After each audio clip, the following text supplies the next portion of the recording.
Në hapësirat e parkut të madh të qytetit në Gostivar u zhvilluan garat komunale të ndihmës së parë, ku morën pjesë nxënës nga shkollat e mesme dhe fillore të qytetit. Tema e garave të sivjetshme ishte ndihma e parë në ambientet shkollore, ndërsa qëllimi kryesor ishte jo vetëm testimi i njohurive teorike dhe aftësive praktike të nxënësve, por edhe rritja e ndërgjegjësimit për rëndësinë e reagimit të shpejtë në situata emergjente.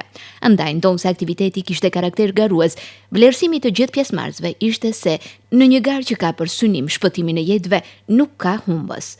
Të organizuar nga Kryqi i Kuq në bashkëpunim me shkollat dhe komunën e Gostivarit, garat përfshin skenar të simuluar të lëndimeve, aksidenteve dhe situatave të përditshme që kërkojnë ndërhyrje të menjëhershme mjekësore.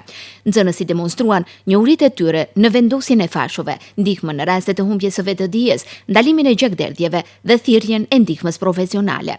Garat i shpallit të hapura kryetari i Kryqit të Kuq në Gostivar Besnik Zeqiri, i cili theksoi se reagimet e para të gjithë secilit prej nesh në raste të fatkeqësive mund të jenë vendimtare për jetën e dikujt.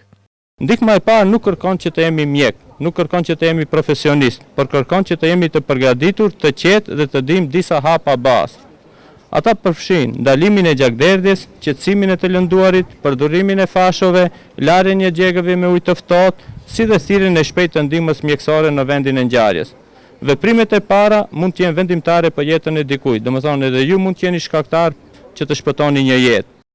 Nxënësve erdhi për t'i uruar suksese dhe kryetari i komunës së Gostivarit Valbon Limani, i cili ka përkrahur organizimin e këtij aktiviteti. Ai theksoi se vetëm pjesëmarrja dhe shkaftësi që do t'i fitojnë e bën fitues gjithë secilin prej tyre. Edhe pse është garë, unë mendoj se mbi gjitha dhe më e rëndësishmja është pjesëmarrja në këtë garë, e jo se kush do ta fiton atë garë, se me vetë pjesëmarrjen ju do t'jeni të përgatitur që të përballeni me sfidat të cilat mund t'i hasni gjatë jetës tuaj së më të qeshme, kështu që të gjithëve juve mbi gjitha ju dëshiroj një pjesëmarrje të suksesshme dhe le të fitojnë më të mirët. Përveç komunës së Gostivarit, këto gara janë mbështetur edhe nga Stopanska Banka, përfaqësuesi së cilës Abdirahman Ebibi uroi që aktivitetet të kësaj natyre të ketë sa më shumë, ndërsa ata kanë gatishmëri për t'i përkrahur. Garat e cilës sot do të organizohet është me karakter ndoshta simbolik, mirë po ajo që unë dua të veçoj është se njohuritë të cilat do t'i përfitojnë nxënësit nga kjo moshë të kësaj natyre.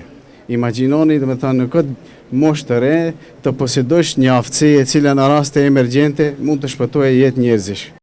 Në këto gara morën pjesë gjithsej 14 ekipe. Edhe atë 7 ekipe nga shkollat e mesme të komunës së Gostivarit dhe shkolla e mesme e komunës së Mavrovës, si dhe 7 ekipe të shkollave fillore të komunës së Gostivarit. Kështu njoftoi sekretarja e Kryqit të Kuq në Gostivar, Merita Alili. Kjo nuk është thjesht një garë për shkatësi apo njohuri, por është një mundësi për të treguar se sa të përgatitur jemi për të ndihmuar njëri tjetrin në situata emergjente. Përmes këtyre garave, ju po mësoni jo vetëm si të reagoni në raste aksidenti, apo edhe si të tregoni përgjegjësi, bashkëpunim dhe humanizëm. Çdo veprim i saktë në ndihmën e parë mund të shpëtojë një jetë. Edhe sot ju do të tregoni se si kjo njohuri bëhet në praktik. Në përfundim të garës, ekipet fituese u vlerësuan me mirënjohje dhe çmime simbolike, ndërsa të gjithë pjesëmarrësit u përgëzuan për përkushtimin dhe humanizmin e treguar. Fituesit e garave të sotme, më 10 maj, do të marrin pjesë në garat regionale që do të mbahen në Gjevgjeli dhe më 20 shtator, Kryqi i Kuq Gostivar do të jetë nikoqiri garave republikane të ndihmës së parë.